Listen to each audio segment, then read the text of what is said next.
10ஆம் வகுப்பு பொதுத் தேர்வை இன்று சுமார் 9 லட்சம் மாணவர்கள் எழுத உள்ளனர்.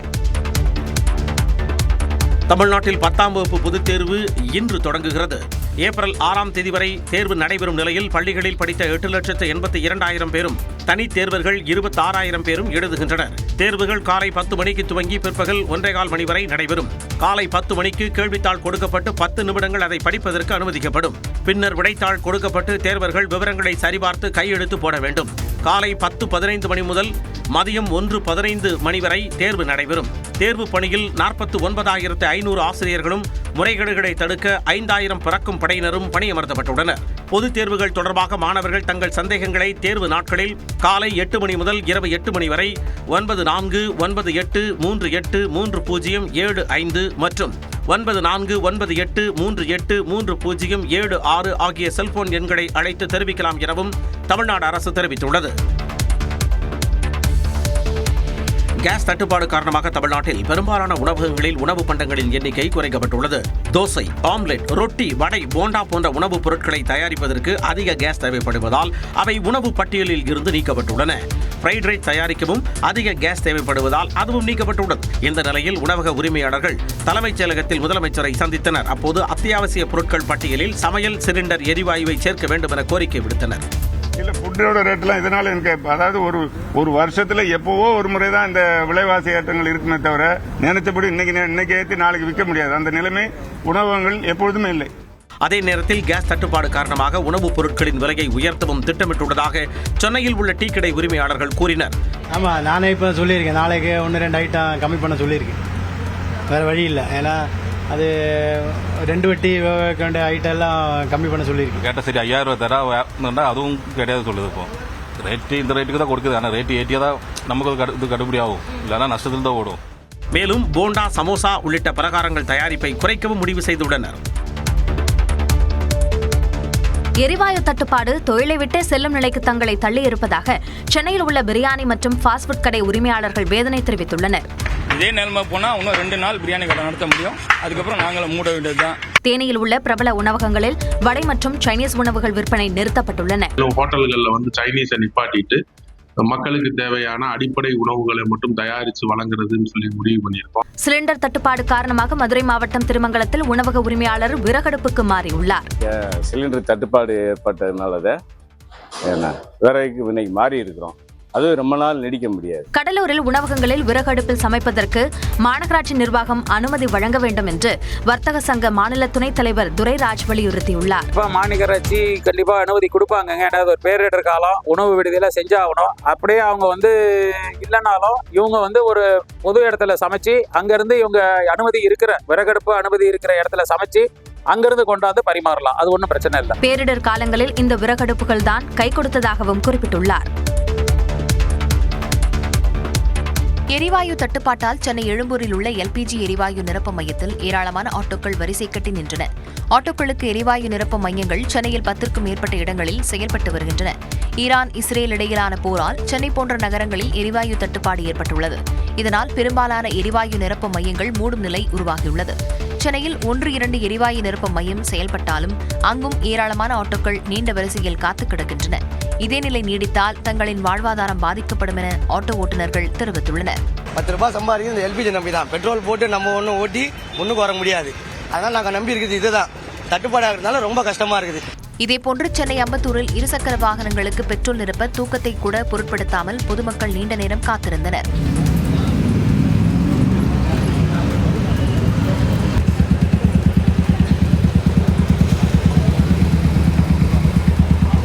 பெட்ரோல் தட்டுப்பாடு ஏற்பட வாய்ப்பிருப்பதாக பரவிய தகவலால் இரவோடு இரவாக பங்குகளில் குவிந்தனர். எரிவாயு தட்டுப்பாட்டை தவிர்க்க அதிரடி நடவடிக்கையாக அத்தியாவசிய பொருட்கள் சட்டம் 1955 கீழ் வழங்கப்பட்டுள்ள அதிகாரத்தை பயன்படுத்தி இயற்கை எரிவாயு விநியோக ஒழுங்குமுறை ஆணையை மத்திய அரசு பிறப்பித்துள்ளது. பொதுமக்களுக்கு தேவையான முக்கிய பொருட்களின் உற்பத்தி, விநியோகம், விலை மற்றும் வர்த்தகத்தை கட்டுப்படுத்தும் இந்த அத்தியாவசிய பொருட்கள் சட்டத்துக்குள் எரிவாயு சிலிண்டர் கொண்டுவரப்பட்டுள்ளது. இதன் மூலம் மத்திய கிழக்கு நாடுகளில் நிலவி வரும் போர் சூழலுக்கு மத்தியில் எரிவாயு தட்டுப்பாட்டை சமாளிக்க அனைத்து எண்ணெய் சுத்திகரிப்பு ஆலைகளும் எல்பிஜி உற்பத்தியை அதிகரிக்க மத்திய அரசு உத்தரவிட்டுள்ளது. எல்பிஜி தயாரிக்க பயன்படும் புரோபேன், பியூட்டேன் ஆகியவற்றை பெட்ரோகெமிக்கல் தயாரிப்புகளுக்கு பயன்படுத்தவும் தடை விதிக்கப்பட்டுள்ளது. உற்பத்தி செய்யப்படும் சமையல் எரிவாயுவை Indian oil corporation, Bharat petroleum, Hindustan petroleum ஆகிய அரசு எண்ணெய் நிறுவனங்களுக்கு மட்டும் வழங்க வேண்டும் என்றும் சுத்திகரிப்பு ஆலைகளுக்கு அறிவுறுத்தப்பட்டுள்ளது. இந்த சிலிண்டர்களை வீட்டு சமையல் பயன்பாட்டிற்கே 100% முன்னுரிமையாக வழங்கப்பட வேண்டும் என்றும், உத்தரவை மீறினால் சட்டப்படி நடவடிக்கை எடுக்கப்படும் என்றும் மத்திய அரசு எச்சரித்துள்ளது. மேலும் உர தொழிற்சாலைகளுக்கு அவற்றின் கடந்த 6 மாத சராசரி நுகர்வில் 70% எரிவாயு உறுதி செய்யப்படும் என்றும், தேயிலை தொழிற்சாலைகள் மற்றும் தேசிய எரிவாயு கட்டமைப்புடன் இணைக்கப்பட்ட இதர உற்பத்தி தொழிற்சாலைகளுக்கு 80% எரிவாயு விநியோகம் வழங்கப்படும் என்றும் தெரிவிக்கப்பட்டுள்ளது. நகர எரிவாயு விநியோக நிறுவனங்கள் மூலம் எரிவாயு பெறும் வணிக மற்றும் தொழில்முறை நுகர்வோருக்கு 80% விநியோகம் வழங்கப்படும் என்றும் கூறப்பட்டுள்ளது. எரிவாயு விலை உயர்வால் விமான டிக்கெட் கட்டணங்களை ஏர் இந்தியா அதிகரித்துள்ளது. மேற்காசியாவில் நிலவும் போர் பதற்றத்தால் நாளை முதல் விமான கட்டணத்தை உயர்த்த உள்ளதாக ஏர் இந்தியா நிறுவனம் அறிவித்துள்ளது. இந்தியாவின் முன்னணி மற்றும் மலிவு விலை விமான சேவை நிறுவனங்களில் ஒன்றாக டாடா குழுமத்தின் ஏர் இந்தியா உள்ளது. மேற்காசியாவில் நிலவும் போர் பதற்றத்தால் விமான எரிபொருள் கட்டணம் அதிகரித்த நிலையில் அதனை ஈடு செய்யும் விதமாக உள்ளூர் மற்றும் சர்வதேச விமான பயண கட்டணத்தை ஏர் இந்தியா தற்போது உயர்த்தியுள்ளது. பல்வேறு வகைகளாக கட்டணங்கள் உயர்த்தப்பட்டிருக்கும் நிலையில் உள்ளூர் விமான டிக்கெட் விலை $400 வரை அதிகரிக்கப்பட்டு நாளை முதல் அமலுக்கு வரவுள்ளது. அதேபோல மத்திய கிழக்கு நாடுகளுக்கு செல்லும் விமானங்களுக்கு $4,500 வரை கூடுதல் கட்டணமாக விதிக்கப்பட்டுள்ளது. இந்த கூடுதல் கட்டணம் அவ்வப்போது ஆய்வு செய்யப்பட்டு நிலைமைக்கு ஏற்ப மாற்றம் செய்யப்படும் எனவும் தெரிவிக்கப்பட்டுள்ளது. வளைகுடா நாடுகளில் நிலவும் போர் பதற்றம் காரணமாக அபுதாபிக்கான விமான சேவைகளை நடப்பாண்டின் இறுதி வரை நிறுத்தி வைப்பதாக பிரிட்டிஷ் ஏர்வேஸ் அறிவித்துள்ளது. கரூர் கூட்ட நெரிசல் வழக்கு தொடர்பாக வரும் 15ஆம் தேதி ஆஜராகுமாறு விஜய்க்கு சிபிஐ புதிய சம்மன் அனுப்பியுள்ளது. கரூரில் கடந்த ஆண்டு விஜய் மேற்கொண்ட பரப்புரை கூட்டத்தின் போது ஏற்பட்ட நெரிசலில் சிக்கி குழந்தைகள், பெண்கள் என 41 பேர் பரிதாபமாக உயிரிழந்தனர். இந்த வழக்கு தொடர்பாக கடந்த ஜனவரி மாதம் 12 மற்றும் 19ஆம் தேதிகளில் டெல்லி சிபிஐ அலுவலகத்தில் தாவேகா தலைவர் விஜயிடம் விசாரணை நடந்தது. இந்நிலையில் டெல்லி சிபிஐ அலுவலகத்தில் செவ்வாய்க்கிழமை மீண்டும் ஆஜராக வேண்டும் என்று விஜய்க்கு சிபிஐ சம்மன் அனுப்பியது. ஏற்கனவே திட்டமிட்ட பணிகள் இருப்பதால் விஜய் விலக்கு கோரிய நிலையில் வருகின்ற 15ஆம் தேதி மீண்டும் ஆஜராக புதிய சம்மன் அனுப்பப்பட்டுள்ளது. நாங்கள் வேறொரு தேதியும் சென்னைக்கும் மாற்றி கேட்டிருந்தோம். டெல்லிக்கு கொடுத்துருக்காங்க. ஏன்னா நாங்கள் கேட்டுக்கொண்டதன் அடிப்படையில் கொடுத்துருக்காங்க. வேற தேதி அவங்க கொடுத்துருக்காங்க. இந்நிலையில் கரூர் துயர சம்பவம் தொடர்பாக சிபிஐ சம்மன் அனுப்பியது குறித்து முன்னுக்கு பின் முரணாக தகவல்கள் வெளியாவதாக முன்னாள் அமைச்சர் செந்தில் பாலாஜி தெரிவித்துள்ளார். மேலும் சிபிஐ அனுப்பிய சம்மனின் அடிப்படையில் வரும் மார்ச் 17ஆம் தேதி நேரில் ஆஜராகி அதிகாரிகளின் கேள்விகளுக்கு உரிய விளக்கங்களை அளிக்க உள்ளதாகவும் கூறியுள்ளார். அசாம் மாநில சட்டமன்ற தேர்தல் நெருங்கி வரும் வேளையில் அம்மாநிலத்தில் சுமார் 40 லட்சம் குடும்ப தலைவர்களுக்கு தலா $9,000 நேரடியாக அவர்களின் வங்கிக் கணக்கில் வரவு வைக்கப்பட்டுள்ளது. அசாமில் 2020ஆம் ஆண்டு 18 லட்சம் குடும்ப தலைவர்களுக்கு மாதம் $830 என தொடங்கப்பட்ட திட்டம் தற்போது 40 லட்சம் பயனாளிகளுக்கு மாதந்தோறும் $1,250 என விரிவடைந்துள்ளது. இந்த நிலையில் ஜனவரி முதல் ஏப்ரல் வரையிலான 4 மாதங்களுக்கான மாதாந்திர உதவித்தொகை மொத்தமாக $5,000 ஏப்ரலில் கொண்டாடப்படும் அசாமிய புத்தாண்டு பண்டிகையை முன்னிட்டு $4,000 பரிசுத் தொகையும் இணைத்து வழங்கப்பட்டுள்ளது. மொத்தம் $9,000 ஒவ்வொரு பயனாளியின் கணக்கிலும் டெபாசிட் செய்யப்பட்டுள்ள நிலையில் இதற்காக ஒரே நாளில் $3,800 கோடி ரூபாயை அசாம் அரசு விடுவித்துள்ளது. இது அந்த மாநில வரலாற்றில் ஒரு சாதனையாக பார்க்கப்படுகிறது. கவுஹாத்தியில் நடைபெற்ற நிகழ்ச்சியில் பேசிய முதலமைச்சர் ஹிமந்த பிஸ்வா சர்மா தேர்தல் வரவுள்ளதால் $9,000 வரவு வைக்கப்பட்டதாக எழுந்த விமர்சனத்தை மறுத்துள்ளார். தகுதியுள்ள ஏழை பெண்களுக்கு வழங்கப்படும் கருணை அடிப்படையிலான உதவி என்றும் அவர் விவரித்துள்ளார். நாட்டில் சமையல் எரிவாயு தட்டுப்பாடு தலைவிரித்தாடும் நிலையில் மத்திய அமைச்சர்களுடன் பிரதமர் நரேந்திர மோடி அவசர ஆலோசனை நடத்தினார். அமெரிக்கா, இஸ்ரேலுடனான போர் காரணமாக உலகின் 20% எண்ணெய் வர்த்தகம் நடைபெறும் ஹார்மோஸ் நீரிணையை ஈரான் மூடியதால் இந்தியா உள்ளிட்ட உலக நாடுகளுக்கான கச்சா எண்ணெய் மற்றும் எரிவாயு விநியோகம் தடைபட்டுள்ளது. இந்தியாவில் எரிவாயு தட்டுப்பாட்டால் உணவகங்கள், போக்குவரத்து வாகனங்கள் இயங்க முடியாத நிலை ஏற்பட்டுள்ளது. இந்த பரபரப்பான சூழலுக்கு மத்தியில் மத்திய பெட்ரோலியத்துறை அமைச்சர் ஹர்தீப் சிங் பூரி, வெளியுறவு அமைச்சர் ஜெய்சங்கர் உள்ளிட்டோருடன் பிரதமர் நரேந்திர மோடி அவசர ஆலோசனை நடத்தினார்.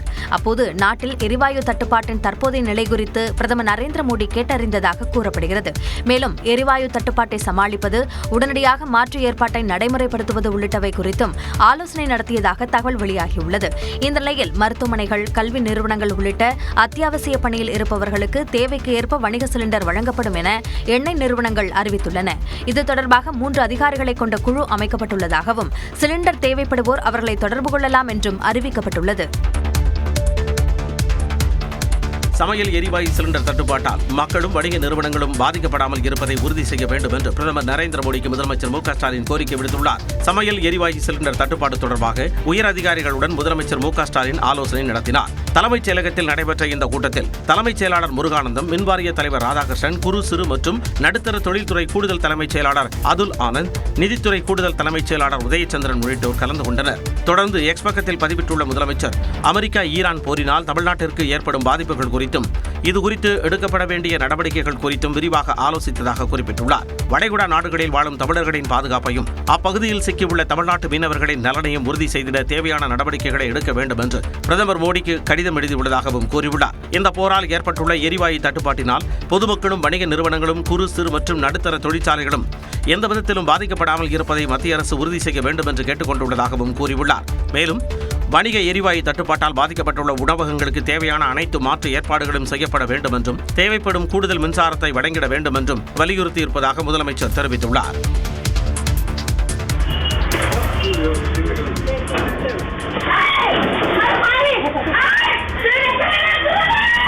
கடையில் பொருட்கள் வாங்குவது போல் நடித்து மூதாட்டியிடம் நகையை பறித்துக் கொண்டு மர்மநபர் ஓடிய பதற வைக்கும் காட்சியே இது.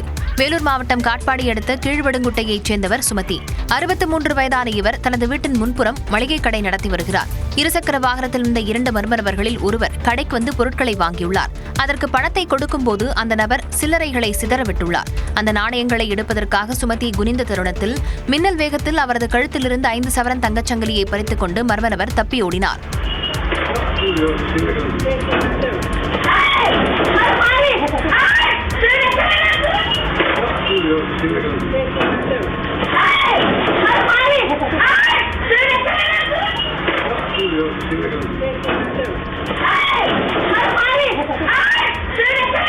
பாதுகாப்புக்காக கடையின் முன்புறம் முழுவதுமாக இரும்பு வலை அமைக்கப்பட்டிருந்தது.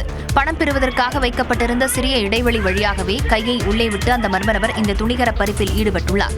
தகவல் அறிந்து விரைந்து வந்த காட்பாடி காவல்துறையினர் சிசிடிவி காட்சிகளை வைத்து விசாரணை நடத்தி வருகின்றனர்.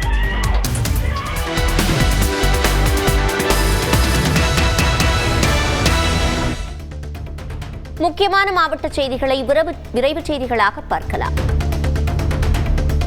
தமிழ்நாட்டில் முதன்முறையாக ராமநாதபுரம் மாவட்டம் கமுதி அருகே இயந்திரங்கள் மூலம் பருத்தி அறுவடை செய்யும் பணி நடைபெற்று வருகிறது. ராமநாதபுரம் உழவர் உற்பத்தியாளர் நிறுவனம் ஜப்பான் நிறுவனத்துடன் இணைந்து 500 ஏக்கர் பரப்பளவில் மேற்கொண்டுள்ள பருத்தி சாகுபடியில் அடர்நடவு முறை பின்பற்றப்பட்டுள்ளது.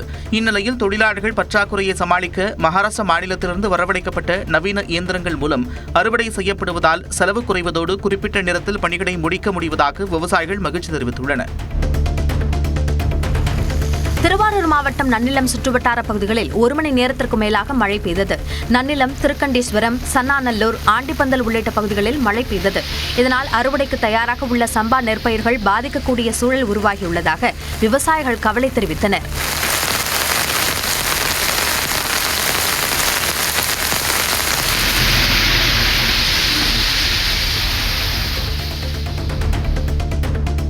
தமிழக கடலோர பகுதிகளில் நிலவும் வளிமண்டல கீழடுக்கு சுழற்சி காரணமாக நாகை மாவட்டத்தின் பல்வேறு பகுதிகளில் கனமழை பெய்தது. நாகூர், புத்தூர், திருமருகல், திருக்குவளை உள்ளிட்ட சுற்றுவட்டார பகுதிகளில் மழையால் வெப்பம் தணிந்து குளிர்ச்சியான சூழல் நிலவியது. அரியலூர் மாவட்டத்தின் பல்வேறு பகுதிகளில் சாரல் மழை பெய்தது. செந்துறை, ராயபுரம் உள்ளிட்ட பல்வேறு பகுதிகளில் மழை பெய்த நிலையில் பெரும்பாலான பகுதிகளில் வானம் மேகமூட்டத்துடன் காணப்பட்டது. திண்டுக்கல் மாவட்டம் நத்தம் மாரியம்மன் கோவில் மாசி திருவிழாவில் பூக்குடி இறங்கும் நிகழ்ச்சி நடைபெற்றது. 60 அடி உயர கழுகு மரத்தில் இளைஞர்கள் ஏறி வேப்பிலை பறித்து வீசியதைத் தொடர்ந்து விரதமிருந்த 50,000த்திற்கும் மேற்பட்ட பக்தர்கள் பூக்குடி இறங்கி வேண்டுதல்களை நிறைவேற்றினர்.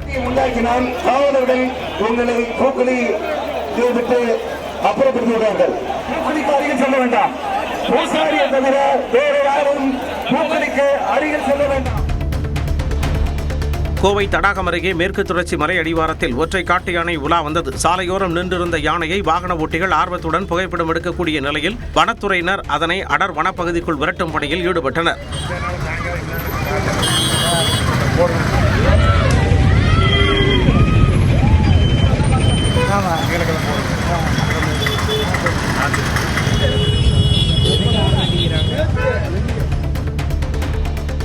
சிதம்பரம் அருகே கண்ணங்குடி கிராமத்தில் பாசிமுத்தன் ஓடையை கடக்க மேம்பாலம் இல்லாததால் பொதுமக்கள் உயிருக்கு அஞ்சும் நிலை ஏற்பட்டுள்ளது. விவசாய நிலங்களுக்கு செல்ல முதலைகள் நிறைந்த வாய்க்காலில் பிளாஸ்டிக் மிதவைகள் மூலம் ஆபத்தான முறையில் மக்கள் பயணம் செய்யும் வீடியோ வெளியாகியுள்ளது.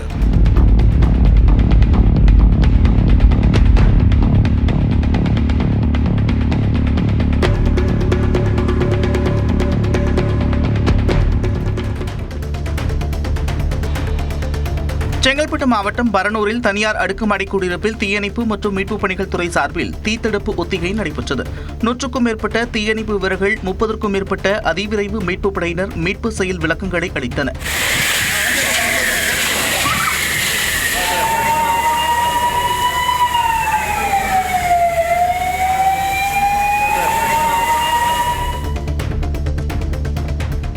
கோவை அருகே அரசு பள்ளியில் மதிய உணவு சாப்பிட்டு உடல் உபாதைக்கு ஆளான மாணவர்கள் நலமடைந்து வீடு திரும்பினர். கோவை கவுண்டம்பாளையம் அரசு நடுநிலைப் பள்ளியில் மதிய உணவில் பள்ளி விழுந்ததால் உணவருந்திய 44 மாணவ மாணவிகளுக்கு உடல்நலக்குறைவு ஏற்பட்டது. உடனடியாக அவர்கள் கோவை அரசு மருத்துவமனையில் அனுமதிக்கப்பட்டு சிகிச்சை அளிக்கப்பட்டது. இச்சம்பவத்தை அடுத்து ஆத்திரமடைந்த பெற்றோர் பள்ளியை முற்றுகையிட்டதால் பரபரப்பு நிலவியது. இந்நிலையில் உணவில் பள்ளி விழுந்தது தெரிய வந்தவுடன் மாணவர்களுக்கு வழங்கப்பட்ட உணவு உடனடியாக திரும்ப பெறப்பட்டதாகவும் இதுகுறித்து விசாரணை நடத்த உத்தரவிடப்பட்டிருப்பதாகவும் மாநகராட்சி ஆணையாளர் சிவகுரு பிரபாகரன் கூறினார். திண்டுக்கல் மாவட்டம் கொடைக்கானல் மலை கிராமங்களில் மலைப்பூண்டின் விலை குறைந்திருப்பதால் விவசாயிகள் கவலை அடைந்துள்ளனர். 3 மாதங்களுக்கு முன்பு மலைப்பூண்டு பயிரிடப்பட்ட நிலையில் கிலோ ஒன்றுக்கு 400 ரூபாய் முதல் 450 ரூபாய் வரை விற்பனையானது. தற்போது விளைச்சல் அதிகரிப்பால் 1 கிலோ மலைப்பூண்டு 250 ரூபாய் முதல் 300 ரூபாய் வரை விற்பனையாவதால் விவசாயிகள் பெரிதும் கவலை அடைந்துள்ளனர். கொடைக்கானலில் மலைப்பூண்டு சந்தை அமைக்கவும், சேமிப்பு கிடங்கு அமைக்கவும், மலைப்பூண்டிற்கு நிரந்தர விலை நிர்ணயம் செய்து தரவும் மலை கிராம விவசாயிகள் கோரிக்கை விடுத்துள்ளனர். சட்டமன்ற தேர்தலை முன்னிட்டு ராணிப்பேட்டையில் மாவட்ட காவல் கண்காணிப்பாளர் தலைமையில் மத்திய பாதுகாப்பு படை வீரர்கள் காவல்துறையின் அணிவகுப்பு ஊர்வலம் நடைபெற்றது. இதேபோல வேலூரிலும் கிரீன் சர்க்கிள் முதல் மம்மி மருத்துவமனை வரை அணிவகுப்பு மரியாதை நடைபெற்றது. கையில் துப்பாக்கிகள், லத்தியுடன் வீரர்கள் அணிவகுத்து சென்றனர்.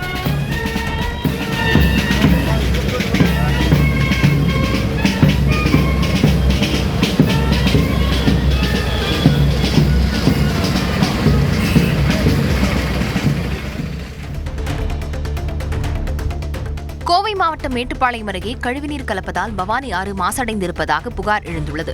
நிறம் மாறிய குடிநீரை மக்கள் அருந்துவதால் நோய் பரவும் அபாயம் ஏற்பட்டிருப்பதாகவும் கிராம மக்கள் தெரிவித்துள்ளனர். இதன் காரணமாக தேர்தலையே புறக்கணிக்க திட்டமிட்டிருப்பதாகவும் மக்கள் எச்சரித்துள்ளனர். இப்போ குழந்தைங்களாம் நிறைய அந்த மாதிரி பாதிக்கப்பட்டுட்டாங்க. இப்போ ஹாஸ்பிட்டல் வந்து அடிக்கடிக்கு நாங்கள் ஹாஸ்பிட்டல் போகிறதே வந்து தண்ணி பிரச்சனைக்காக தான் போயிட்டுருக்குறோம். எங்களால் முடியல. இதுக்கான தீர்வுமே வந்து நாங்கள் நிறைய பேர்த்துக்கிட்ட கோரிக்கையாக வச்சோம். கூட்டணிக்காக தாவேக காத்திருக்கவில்லை என கட்சியின் பரப்புரை செயலாளர் நாஞ்சில் சம்பத் தெரிவித்துள்ளார். கூட்டணி பேச்சுவார்த்தைக்கு குழுவை அமைக்காத ஒரே கட்சி தாவேக மட்டுமே எனவும் அவர் குறிப்பிட்டார். கூட்டணிக்கு காத்திருக்கல. நாங்க கூட்டணி பேச்சுவார்த்தைக்கு ஒரு குழுவே அமைக்காத ஒரே கட்சி தமிழ்நாட்டில் தாவேக. நாங்க குழுவே அமைக்கல. திருத்தணி அண்ணா பேருந்து நிலையம் எருமை மாடுகளின் ஓய்வு கூடாரமாக மாறியிருப்பதாக புகார் எழுந்துள்ளது. பேருந்து நிலையத்தை எருமை மாடுகள் ஆக்கிரமிப்பதால் பேருந்து ஓட்டுநர்கள் மற்றும் பயணிகள் கடும் அவதியடைந்து வருகின்றனர். மாடுகளின் உரிமையாளர்கள் மீது நடவடிக்கை எடுக்க வேண்டுமென பொதுமக்கள் கோரிக்கை விடுத்துள்ளனர். விருதுநகர் அருகே ஊராட்சி மன்ற முன்னாள் தலைவர் வெட்டி படுகொலை செய்யப்பட்ட சம்பவம் பரபரப்பை ஏற்படுத்தியுள்ளது. வரலுட்டி ஊராட்சியின் முன்னாள் ஊராட்சி மன்ற தலைவரும் திமுக பிரமுகருமான திருப்பதி தனது பைக்கில் சென்று கொண்டிருந்தார். அப்போது அழகியநல்லூர் விலக்கில் வைத்து வழிமறித்து கீழே தள்ளிய மர்ம கும்பல் திருப்பதியை ஆயுதங்களால் வெட்டி படுகொலை செய்துவிட்டு தப்பியோடியது. கடலூர் மாவட்டம் காட்டுமன்னார்கோவில் பகுதியில் சுமார் 1500 ஏக்கர் உளுந்து, பச்சை பயிறு உள்ளிட்டவை மஞ்சள் நோய் தாக்குதலால் பாதிக்கப்பட்டுள்ளன. ஊடுபயிராக இவை விதைக்கப்பட்டு அறுவடைக்கு தயாராகி வரும் நிலையில் செடிகளில் மஞ்சள் நோய் தாக்குதல் பரவி வருவதால் விவசாயிகள் கவலையடைந்தனர். இதனை கட்டுப்படுத்தும் வகையில் வேளாண் துறை அதிகாரிகள் நடவடிக்கை எடுக்க வேண்டும் எனவும் விவசாயிகள் கோரிக்கை வைத்துள்ளனர். கன்னியாகுமரி மாவட்டம் நாகர்கோவிலில் பாரத ஸ்டேட் வங்கியில் போலி நகைகளை அடகு வைத்து 2 கோடி ரூபாய் வரை மோசடி செய்த நகை மதிப்பீட்டாளர் கைது செய்யப்பட்டார்.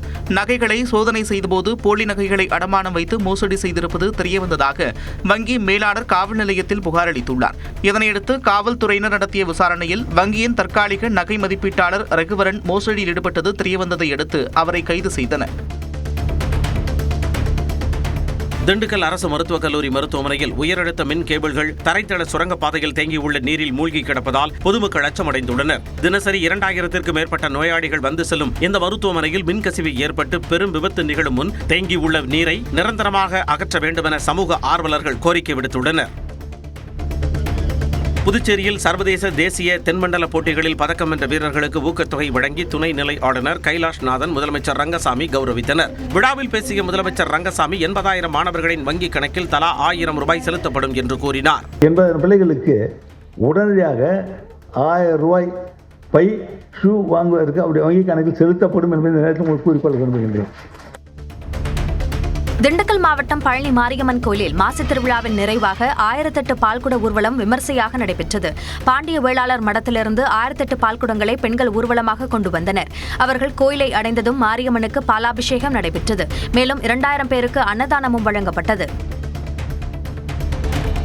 சிவகங்கை மாவட்டம் காரைக்குடி அருகே அமராதிபுதூர் பகுதியில் மத்திய தொழில் பாதுகாப்பு படையின் 57ஆம் ஆண்டு தொடக்க விழா சிறப்பாக நடைபெற்றது. CISF-இன் 8 படைகளைச் சேர்ந்த வீரர்களின் அணிவகுப்பு மரியாதையை சீனியர் கமாண்டர் சங்கர் குமார் ஜா ஏற்றுக்கொண்டார். தொடர்ந்து வெடிகுண்டு தடுப்பு பிரிவில் பணியாற்றும் மோப்பநாய்களின் சாகச நிகழ்ச்சி நடைபெற்றது. மாணவர்களின் கலை நிகழ்ச்சிகளும் சிறப்பாக நடைபெற்றன. புதுச்சேரியின் துணைநிலை ஆளுநர் மாளிகைக்குள் நள்ளிரவு குடிபோதையில் சென்று தூங்கிய நபரிடம் போலீசார் விசாரணை செய்து வருகின்றனர். சாலை விபத்து வழக்கு ஒன்றுக்காக வானூர் வந்த ஜார்க்கண்ட் மாநில கல்லூரி மாணவர் ஹர்ஷத் ஜா புதுச்சேரி விடுதியில் தங்கியுள்ளார். தனது நண்பருடன் வெளியே சென்று மது அருந்துவிட்டு திரும்பிய போது தங்கியிருந்த விடுதி மூடிவிடவே துணைநிலை ஆளுநர் மாளிகையின் கேட்டை தாண்டி குதித்து அவர் உள்ளே சென்று தூங்கியது தெரியவந்தது. தருமபுரி மாவட்டம் பாப்பிரெட்டிப்பட்டி பேரூராட்சிக்கு உட்பட்ட பகுதிகளில் 5 சிறுவர் சிறுமியரை வெறிநாய் ஒன்று கடித்து குதறிய சம்பவம் பரபரப்பை ஏற்படுத்தியது. காளியம்மன் கோயில் தெரு மற்றும் மதுரை வீரன் கோயில் தெருவைச் சேர்ந்த 5 பேர் காயமடைந்து அரசு மருத்துவமனையில் அனுமதிக்கப்பட்டுள்ளனர். பேரூராட்சி நிர்வாகம் நாய் தொல்லையை கட்டுப்படுத்த உரிய நடவடிக்கை எடுக்கவில்லை என பொதுமக்கள் குற்றம் சாட்டியுள்ளனர். நாமக்கல் மாவட்டம் ராசிபுரம் பாஸ்போர்ட் அலுவலகத்திற்கு வெடிகுண்டு மிரட்டல் வந்ததால் மோப்பநாய் உதவியுடன் சோதனை நடைபெற்றது. இமெயில் மூலம் வந்த மிரட்டலை தொடர்ந்து அலுவலகம் முழுவதும் வெடிகுண்டு நிபுணர்கள் மெட்டல் டிடெக்டர் கருவியுடன் சோதனை செய்தனர். ஆனால் சந்தேகப்படியான எந்த பொருளும் கிடைக்கவில்லை என்று காவல்துறையினர் தெரிவித்துள்ளனர். தஞ்சாவூர் மாவட்டம் கும்பகோணத்தில் வரதராஜ பெருமாள் கோவிலில் அத்திவரதரை தரிசனம் செய்ய வந்த பக்தர் மயங்கி விழுந்து உயிரிழந்தார். வேலூர் மாவட்டம் தத்துவஞ்சேரியைச் சேர்ந்த 55 வயதான சசிகுமார் வரிசையில் நின்று கொண்டிருக்கும் பொழுது மயங்கி விழுந்தார். அவரை மீட்ட காவலர்கள் உடனடியாக 108 ஆம்புலன்ஸ் மூலம் அரசு மருத்துவமனைக்கு அனுப்பி வைத்தனர். அங்கு சசிகுமாரை பரிசோதனை செய்த மருத்துவர்கள் அவர் ஏற்கனவே இறந்துவிட்டதாக கூறியுள்ளனர். கொடைக்கானல் குறிஞ்சி மாரியம்மன் கோவில் உற்சவ திருவிழாவின் இறுதி நாளில் நூற்றுக்கணக்கான பக்தர்கள் பால்குடம் சுமந்து நேர்த்திக்கடன் செலுத்தினர். வண்ண மலர்களால் அலங்கரிக்கப்பட்ட அம்மன் வீதி உலா வந்த நிலையில் அண்ணா சாலை மூஞ்சிக்கல் வழியாக பக்தர்கள் கோவிலை சென்றடைந்தனர். அங்கு மாரியம்மனுக்கு பக்தர்கள் சுமந்து வந்த பாலை கொண்டு சிறப்பு அபிஷேகம் நடைபெற்றது.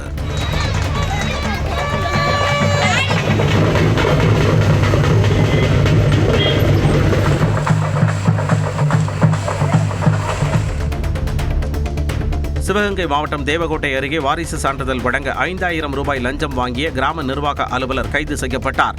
திடக்கோட்டையைச் சேர்ந்த ராஜா என்பவர் வாரிசு சான்றிதழ் கோரி VAO சுதாகரை அணுகிய நிலையில் அவர் லஞ்சம் கேட்டது குறித்து லஞ்ச ஒழிப்பு துறையில் புகார் அளித்தார். தொடர்ந்து மாவட்ட நீதிமன்றம் அருகே உள்ள பேக்கரி கடையில் வைத்து லஞ்ச பணத்தை பெற்றபொழுது சுதாகர் கையும் களவுமாக பிடிக்கப்பட்டார். புதுச்சேரி ஆஷா பணியாளர்களின் ஊதியத்தை 10,000 ரூபாயில் இருந்து 18,000 ரூபாயாக உயர்த்தி முதலமைச்சர் ரங்கசாமி உத்தரவிட்டுள்ளார். இதற்கு நன்றி தெரிவிக்கும் விதமாக எம்ஜிஆர் தொப்பியுடன் கூடிய முதலமைச்சரின் படங்களை ஏந்தி ஆஷா பணியாளர்கள் சட்டப்பேரவை முன்பு உற்சாகமாக முழக்கமிட்டனர். தங்களின் கஷ்டங்களை உணர்ந்ததால் அவரை மக்கள் திலகத்துடன் ஒப்பிடுவதாக அவர்கள் நெகிழ்ச்சியுடன் தெரிவித்தனர். விருதுநகர் மாவட்டம் இருக்கன்குடி மாரியம்மன் கோவிலில் உண்டியல் காணிக்கை கணக்கிடும் பணி நடைபெற்றது. இதில் 90,25,000 ரூபாய் ரொக்கமும் 143 கிராம் தங்கம் மற்றும் 860 கிராம் வெள்ளியும் காணிக்கையாக கிடைத்துள்ளன.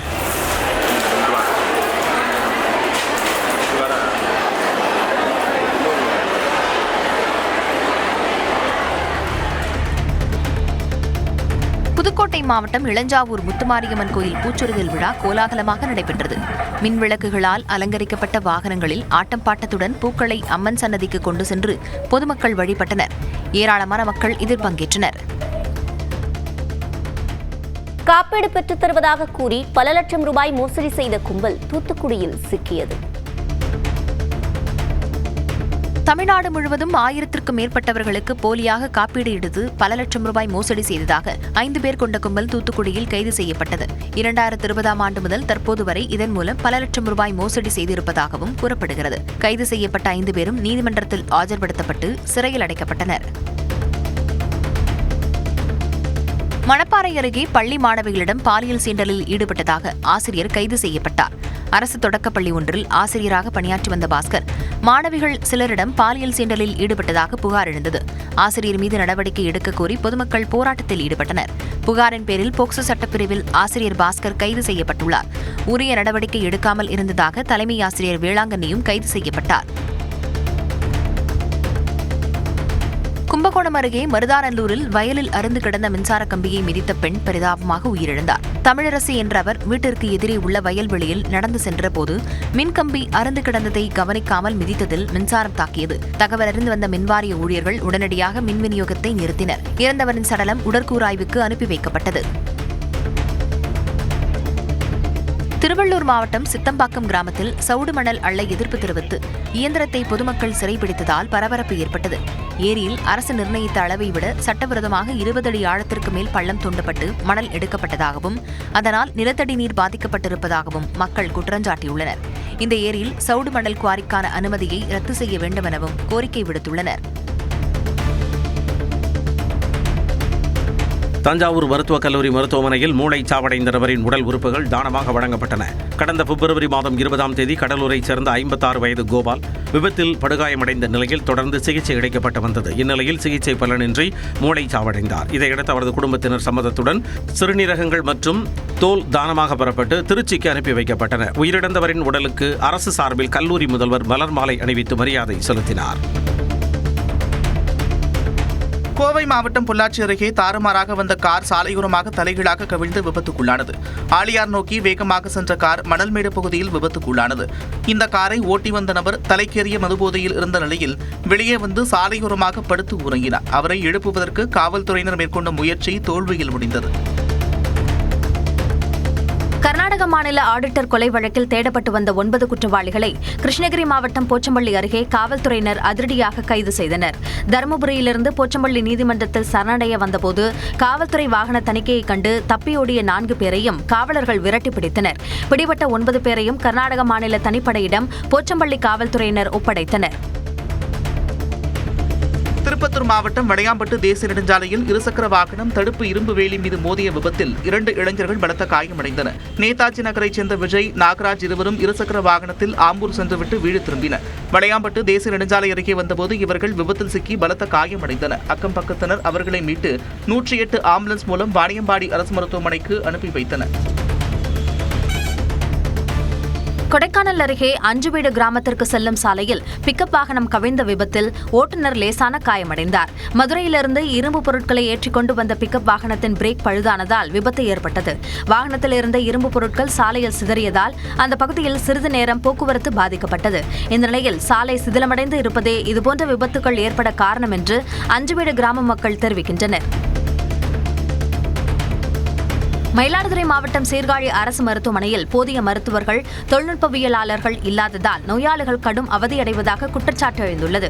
இதய பாதிப்புடன் வந்த நோயாளிக்கு எக்கோ பரிசோதனை செய்ய ஆட்கள் இல்லாததால் அவர் வேறு மருத்துவமனைக்கு பரிந்துரைக்கப்பட்டார். இதனால் ஆத்திரமடைந்த உறவினர்கள் செவிலியர்களுடன் கடும் வாக்குவாதத்தில் ஈடுபட்டனர். 272 படுக்கைகள் கொண்ட புதிய கட்டடம் இருந்தும் பணியாளர்கள் பற்றாக்குறையால் சிகிச்சை அளிக்க முடியாமல் போவதாக பொதுமக்கள் குற்றம் சாட்டுகின்றனர்.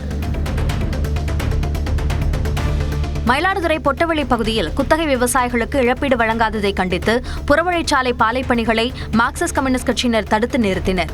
வரும் 12ஆம் தேதி அமைதி பேச்சுவார்த்தை நடைபெறும் வரை பணிகள் நடைபெறாது என அதிகாரிகள் அளித்த வாக்குறுதி மீறப்பட்டதால் போராட்டத்தில் ஈடுபட்டனர். காவல்துறையினர் தலையிட்டு சமாதானம் செய்ததைத் தொடர்ந்து தற்காலிகமாக பணிகள் நிறுத்தப்பட்டன. விவசாயிகளிடம் உடனுக்குடன் நெல் கொள்முதல் செய்ய வலியுறுத்தி நாகையில் சுமை தூக்கும் தொழிலாளர்கள் கண்டன ஆர்ப்பாட்டத்தில் ஈடுபட்டனர். கொள்முதல் நிலையங்களில் மூட்டைகள் தேங்குவதால் ஏற்படும் இழப்பை பணியாளர்கள் மீது சுமத்துவதையும் அதற்கான தொகையை ஊழியர்களிடமிருந்து அபராதமாக வசூலிப்பதையும் நிர்வாகம் உடனடியாக கைவிட வேண்டும் என்றும் வலியுறுத்தப்பட்டது. ஆட்சியர் அலுவலகத்தில் நடைபெற்ற போராட்டத்தில் கொள்முதல் பணியாளர்களை பணி நிரந்தரம் செய்யவும் வலியுறுத்தப்பட்டது. புதுச்சேரி அரசு விழாவில் தங்களுக்கு அங்கீகாரம் மற்றும் ஊக்கத்தொகை வழங்க கோரி சர்வதேச போட்டிகளில் பதக்கம் வென்ற வீரர்கள் நூதன போராட்டத்தில் ஈடுபட்டனர். கம்பன் கலையரங்கில் நடைபெற்ற விழாவில் கோரிக்கை பேனர்களை ஏந்த முயன்ற வீரர்களை காவலர்கள் தடுத்ததால் பரபரப்பு ஏற்பட்டது. இதையடுத்து போராட்டத்தில் ஈடுபட்ட வலுதூக்கும் வீரர்களிடம் முதலமைச்சர் ரங்கசாமி நேரில் பேச்சுவார்த்தை நடத்தி அனைவருக்கும் உரிய ஊக்கத்தொகை வழங்கப்படும் என உறுதியளித்ததை தொடர்ந்து போராட்டம் கைவிடப்பட்டது. மயிலாடுதுறை மாவட்டம் தரங்கம்பாடியில் பட்டியலின மக்களுக்கு நிலப்பட்டா வழங்க கோரி 300க்கும் மேற்பட்டோர் வட்டாட்சியர் அலுவலகத்தை முற்றுகையிட்டனர். காவல்துறையின் பேரிகார்டுகளை தள்ளிவிட்டு போராட்டக்காரர்கள் உள்ளே நுழைந்ததால் பெரும் பரபரப்பு நிலவியது.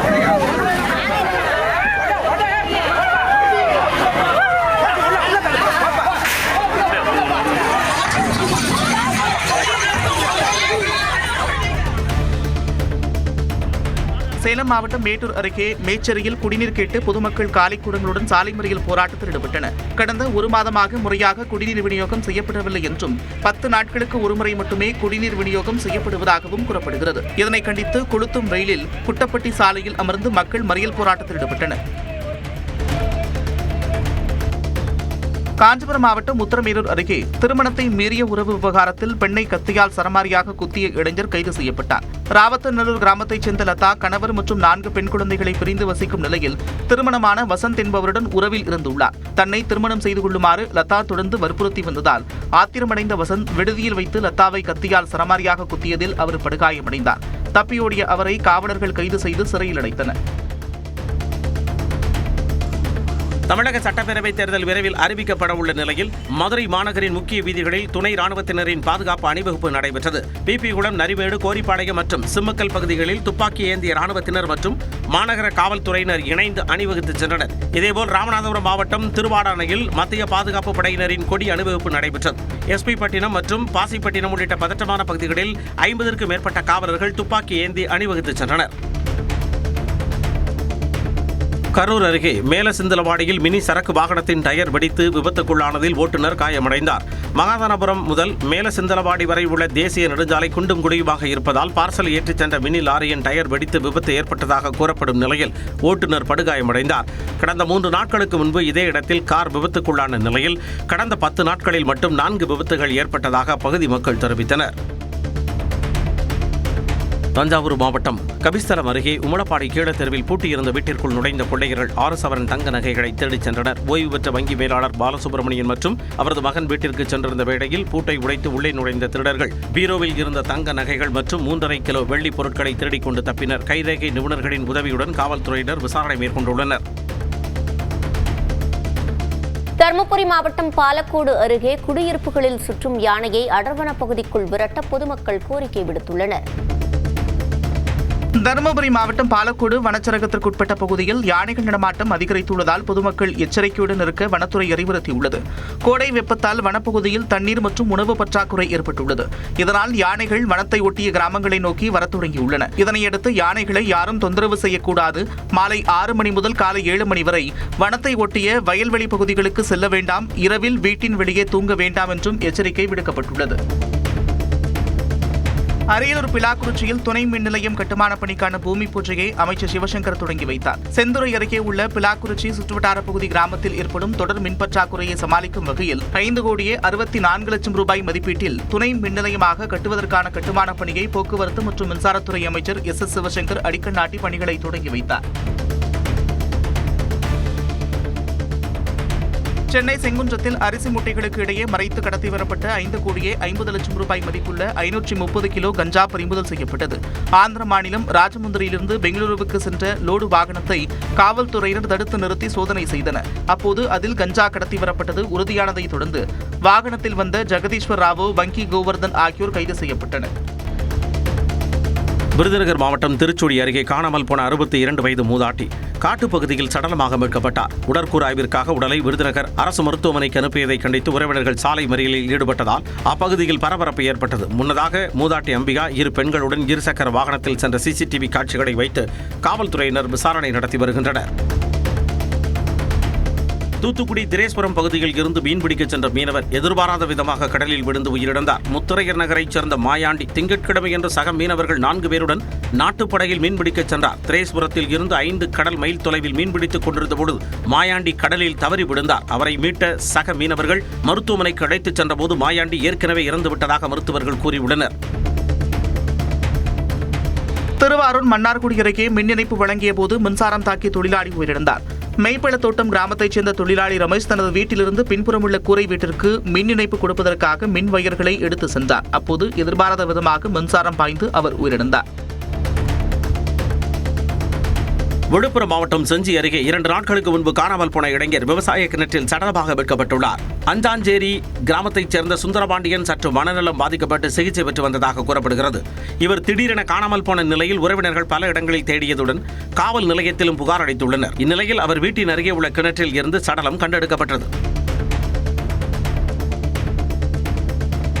திருப்பூர் அருகே மங்கலத்தில் முன்பகை காரணமாக 15 வயது சிறுவனை அவரது நண்பர்களான 16 வயது சிறுவர்கள் 2 கத்தியால் குத்திய சம்பவம் அதிர்ச்சியை ஏற்படுத்தியது. இதில் படுகாயமடைந்து ரத்த வெள்ளத்தில் சரிந்த சிறுவனுக்கு திருப்பூர் அரசு மருத்துவமனையில் தீவிர சிகிச்சை அளிக்கப்படுகிறது. இச்சம்பவம் குறித்து வழக்கு பதிவு செய்த காவல்துறையினர் தாக்குதலில் ஈடுபட்ட 2 சிறுவர்களையும் பிடித்து விசாரணை நடத்தி வருகின்றனர். மத நல்லிணக்கத்தை பறைசாற்றும் வகையில் தஞ்சாவூரில் நடந்த இஃப்தார் நோன்பு திறக்கும் நிகழ்ச்சியில் மும்மதத்தினரும் கலந்து கொண்டனர். சிறுவர்கள் முதல் பெரியவர்கள் வரை அனைவரும் பங்கேற்று ஒற்றுமையை வெளிப்படுத்தினர்.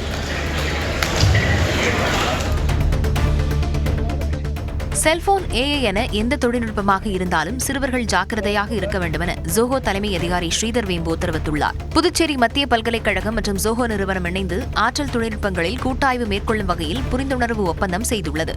இந்நிகழ்ச்சிக்கு பிறகு செய்தியாளர்களை சந்தித்த ஸ்ரீதர் வேம்பு ஈரான் அமெரிக்க போரால் பொருளாதார ரீதியாக பாதிப்பு ஏற்பட்டு வருவதாக கூறினார். திருவாரூர் மாவட்டம் கூத்தாண்டலூர் வட்டத்திற்குட்பட்ட கீழமணிலை கிராமத்தில் உள்ள அரசு நேரடி நெல் கொள்முதல் நிலையத்தில் 15,000க்கும் மேற்பட்ட நெல் மூட்டைகள் தேங்கியிருப்பதால் விவசாயிகள் கடும் அதிருப்தி தெரிவித்துள்ளனர். மாவட்டம் முழுவதும் சம்பா நெல் அறுவடை பணிகள் வேகமெடுத்திருக்கும் நிலையில் விவசாயிகள் விளைவித்த நெல்லை விற்பனை செய்யும் போது சேமிப்பு கிடங்குகளுக்கு லாரிகள் வராமல் இருப்பதால் கொள்முதல் நிலையத்தில் மூட்டைகள் தேங்கியுள்ளன. கன்னியாகுமரி மாவட்டம் களியக்காவிளை தேர்வுநிலை பேரூராட்சிக்குட்பட்ட 6வது வார்டு சிறியத்து விலை கிராம பகுதியில் 20 ஆண்டுகளாக தெருவிளக்கு அமைக்க கோரி மக்கள் தொடர்ந்து போராட்டம் நடத்தி வருகின்றனர். 150க்கும் மேற்பட்ட குடும்பங்கள் வசித்து வரும் நிலையில் குற்றச்சம்பவங்கள் நடைபெறாமல் தடுக்க தெருவிளக்குகள் அமைக்க சம்பந்தப்பட்ட அதிகாரிகள் உடனடியாக நடவடிக்கை எடுக்க வேண்டும் என்று பொதுமக்கள் கோரிக்கை விடுத்துள்ளனர்.